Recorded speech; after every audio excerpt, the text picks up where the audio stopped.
Salut à toi qui me regarde et bienvenue à ce nouveau temps de partage de notre semaine de prière mondiale. Je te propose aujourd'hui de continuer notre réflexion sur le discipulat en l'abordant sous un aspect qui ne peut manquer de t'interpeller. Être un disciple de Jésus, combien ça coûte? Voilà une question des plus intéressantes, car elle semble sous-entendre qu'être disciple de Jésus n'est pas gratuit. Alors, quel en est le prix exact? Est-il juste d'avoir à payer pour cela? Est-ce que le fait d'être disciple de Christ pourrait vraiment se résumer uniquement à une question d'argent? Je crois, mon ami, que ces questions n'ont pas lieu d'être, car notre Dieu est maître de tout. Et puisque tout lui appartient, certainement il n'a pas besoin de notre argent. Nous devons donc laisser notre raisonnement humain de côté et considérer ce que le Seigneur désire vraiment de la part de ses disciples. Tout simplement notre cœur.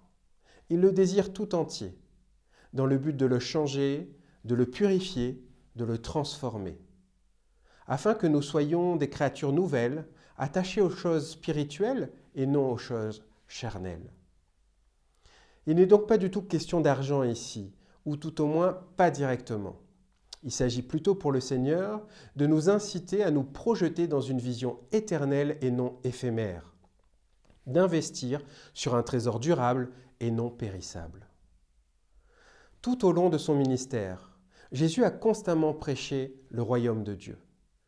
Et bien que celui-ci soit accessible à tous, seuls ceux qui acceptent de suivre Jésus et de renoncer aux choses de ce monde pourront y entrer. Dans Matthieu 13, Jésus utilise d'ailleurs deux paraboles pour illustrer spécifiquement le prix à payer pour être disciple du Christ. Dans la parabole du trésor caché, que l'on trouve dans Matthieu 13 au verset 44, et la parabole de la perle de grand prix, au verset 45 et 46, Jésus attire notre attention sur le fait que celui qui découvre un trésor précieux ne s'épargne aucun effort, aucun sacrifice pour se l'acquérir. Ainsi, lorsque l'on découvre que Dieu nous aime au-delà de toute mesure et que la vie éternelle peut être nôtre, il faut accepter de laisser tout derrière soi pour obtenir cette vie avec lui. Et c'est loin d'être chose facile, n'est-ce pas? Rappelez-vous d'ailleurs l'exemple du jeune homme riche, venu à la rencontre de Jésus et qui s'en retourna fort triste lorsque Jésus lui demanda de tout abandonner pour le suivre. Voilà le prix à payer, mon ami, si tu désires être un disciple de Jésus. Renoncer à tout. Tout ce qui peut avoir plus d'importance que Dieu dans ta vie est un frein pour ton développement spirituel. Et plus encore, il pourrait s'agir d'un obstacle à l'obtention de la vie éternelle. Qu'est-ce qui pourrait donc avoir plus de valeur à tes yeux que la perspective de vivre très bientôt en présence de ton Créateur pour l'éternité? Ne réponds pas trop vite que rien n'a plus de prix, car hélas, bien souvent, nous sommes plus enclins à faire des sacrifices pour notre confort sur cette terre plutôt que pour préparer notre vie future. Quoi qu'il en soit, les évangiles nous donnent des exemples de personnes qui ont fait le choix de suivre Jésus et qui en ont payé le prix sans jamais le regretter. On peut citer tout d'abord les 12 disciples qui ont suivi Jésus et accepté de laisser derrière eux leurs moyens de subsistance et même leur famille. Et Jésus leur avait assuré que ce sacrifice n'était pas vain. Dans Matthieu 19, verset 29, il déclare ainsi « Et quiconque aura quitté, à cause de mon nom, ses frères, ou ses sœurs, ou son père, ou sa mère, ou sa femme, ou ses enfants, ou ses terres, ou encore ses maisons, recevra le centuple et héritera la vie éternelle. » Bien évidemment, Jésus n'exige pas de toi que tu méprises tes proches, mais que tu comprennes que rien ne doit faire de l'ombre à ton amour pour Dieu. On peut aussi citer l'exemple de la femme samaritaine, dont la décision de suivre Jésus s'est soldée par la révélation publique de sa sombre condition avant de rencontrer son Sauveur.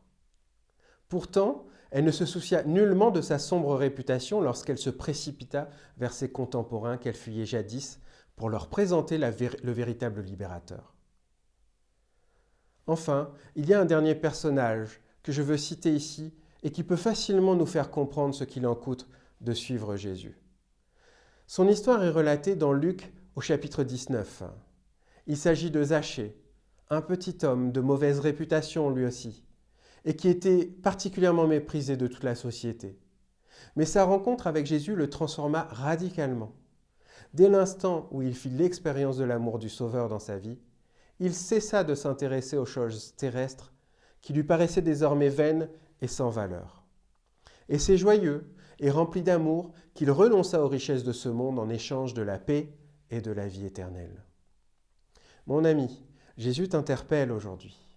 Il veut te prouver que tu as tout à gagner et finalement si peu à perdre en acceptant de renoncer à toi-même, à tes désirs, à ton confort, à ta vie de péché pour te laisser transformer radicalement et devenir un vrai disciple, engagé, fidèle, zélé pour la mission. Le trésor que Jésus met à ta portée, la perle de grande valeur qu'il t'offre, c'est un cœur renouvelé qui devient entièrement dévoué et fidèle à Dieu. Dans Matthieu 16, verset 24, Jésus dit à ses disciples, « Si quelqu'un veut venir après moi, qu'il renonce à lui-même, qu'il se charge de sa croix et qu'il me suive. » Ce n'est pas moi qui te le dis, mon ami, mais c'est Jésus lui-même. Il n'y a rien qui puisse valoir davantage sur cette terre que le salut qui a été payé à si grand prix par notre Seigneur Jésus-Christ. Sauras-tu saisir cette vie qu'il te propose ? C'est mon souhait pour toi. Prions. Notre Père Céleste, nous voulons te remercier parce que tu nous permets encore de partager ta parole et d'apprendre de toi.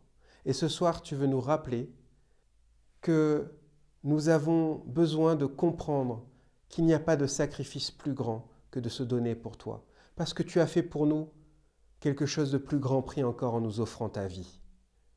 Alors que tu puisses nous aider, Seigneur, à renoncer aux choses qui peut-être prennent une place trop importante dans notre vie, et que nous puissions véritablement faire ce pas de te suivre, prendre cette décision de nous engager entièrement avec toi. Et Seigneur, certainement, tu vas nous transformer. Certainement, tu vas changer notre cœur. Et certainement, tu nous utiliseras comme de véritables missionnaires pour que ton œuvre, Seigneur, puisse progresser, pour que ton retour soit hâté, pour que très bientôt, nous puissions vivre avec toi pour l'éternité. Amen.